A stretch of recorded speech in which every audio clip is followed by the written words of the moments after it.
स्नेहा, अगं काय झालं? ते दे इकडे बॅग ते तुझी. आज जा आणि तू लवकर जा जा लवकर आज जा.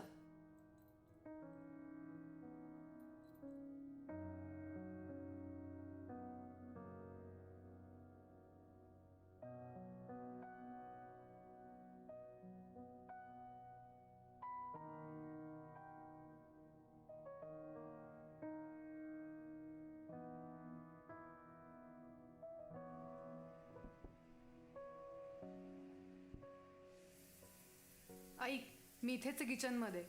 हां, काही लागलं तर हाक मार. हो. तोपर्यंत मी खिचडी लावते. हम्म.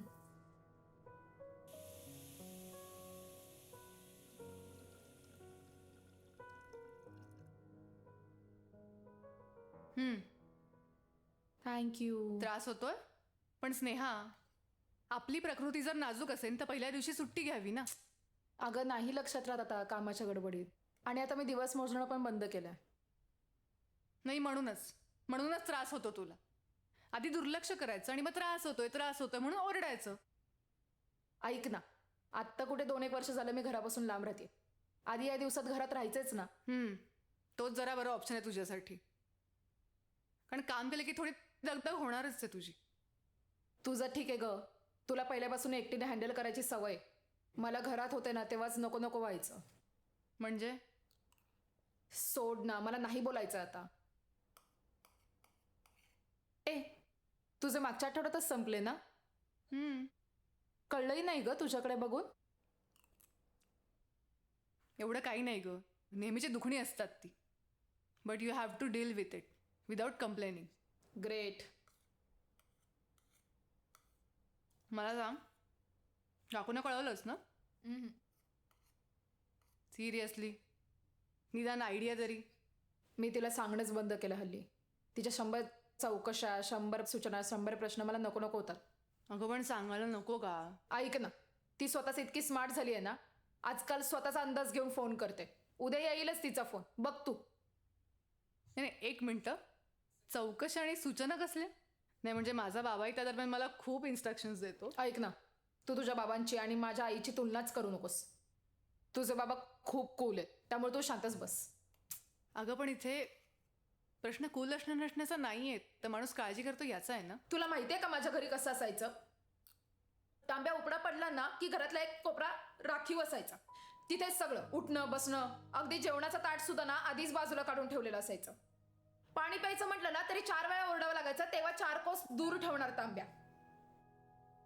बापरे, एवढं? त्यामुळे तुला माहित नसतं ना तर तेव्हा बोलत जाऊ नकोस. नाही, 1 मिनटं. मग माणसात आणि गोठ्यातल्या जनावरात काय फरक आहे? त्या दिवसात म्हणशील तर काहीच नाही. सिंपती तर दूरच, ह्युमिलेशनच जास्त आहे यार. माझं सोड ग. मला सांग, काकांनी सिंगल फादर असून कशी काय हँडल केली सिच्युएशन? त्याला पिरियड्सबद्दल माहीत होतं ग आधीपासून. त्याला जसं जमलं तसं त्याने हँडल केलं. एवढंच? म्हणजे मला काही बायोलॉजिकली ज्ञान वगैरे नाही पाजळलं त्याने, पण जबाबदारीची जाणीव करून दिली आणि मग आम्ही दोघांनी पिझ्झा आणून सेलिब्रेट केलं.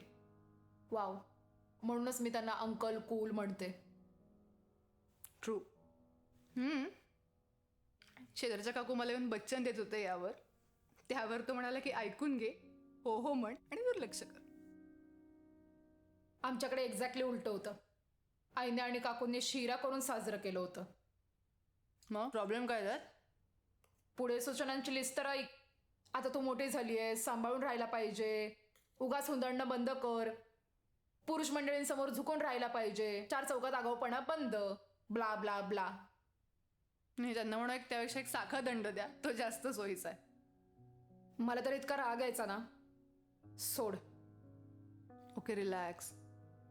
खाऊन घ्या आता आणि आराम कर. तुला आणि हवी आहे का खिचडी? बस.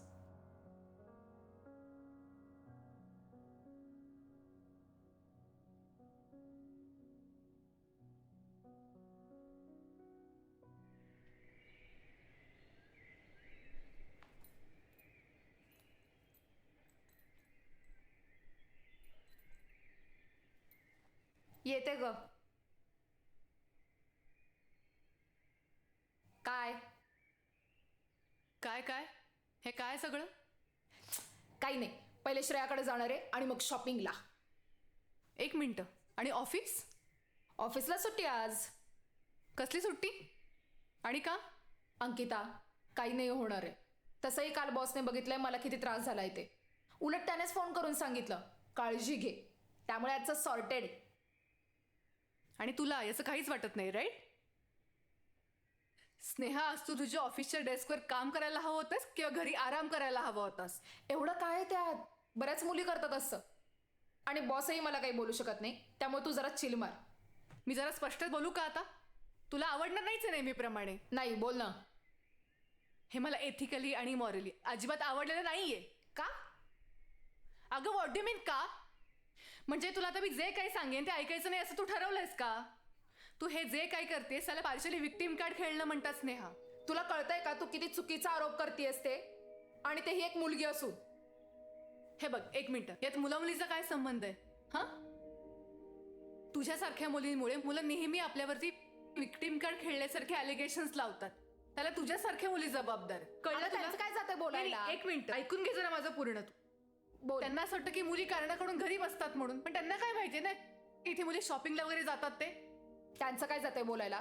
ते वाटेल ते बोलतील म्हणून तू त्यांना सिरियसली घेणार आहेस का? अगं, मी त्यांना सिरियसली घेत नाहीये, मी तुला समजावतीये. एनिवे, सोड. तुला काय करायचंय तू ते कर. आणि तुझी चूक तुला रिअलाइज झाल्याशिवाय माझ्याशी बोलायला यायचं नाहीयेस तू स्नेहा. अंकिता, बाय. अंकिता. बाय, मला नाही बोलायचंय. अवघड आहे.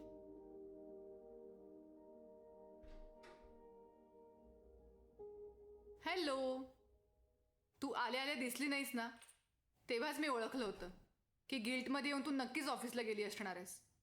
And look, I was right. Okay, खूप झाली फेक स्माईल. आता आवर, मी कॉफी बनवते.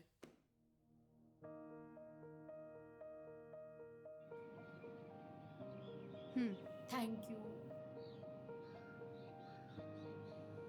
सुख. काय मग, कसा होता आजचा दिवस? एक्साइटिंग ना? डोंबलाचा एक्साइटिंग. नुसती ओव्हर सिंपती. क्युबिकल मधल्या प्रत्येक माणसाने येऊन विचार, बरी आहेस ना? चिडून उत्तर देणार होते, नाही मरायला टेकली आहे. बापरे, एवढं? आणि त्यात मुलं. त्यांना विचारायचं तर होतं, ऑकवर्ड होतं ते बावळट. पण कसं आहे की आता समजा मी पण जर तुला बायोलॉजिकली समजवायला गेले तर तुलाही ऑकवर्ड होईल. त्यांनी अनुभवलेलं नसताना साहजिक आहे ना. ठीक आहे, ऑकवर्डनेस तर समजू शकते, पण ओव्हर पॅम्परिंगचं काय? किती ते? नाही, हे चेंज म्हणता म्हणता सगळं उलटच चाललंय. I know. म्हणजे बघ ना, आधीच्या काळात स्त्रियांना काडी मात्र किंमत नव्हती आणि आता छोट्या छोट्या गोष्टीत अति काळजी वाढली. म्हणजे यांना वाटतं की 4 दिवस पिरियड्स मध्ये सुट्टी दिली आम्ही लगेच कशी इक्वॅलिटी जपतोय वगैरे.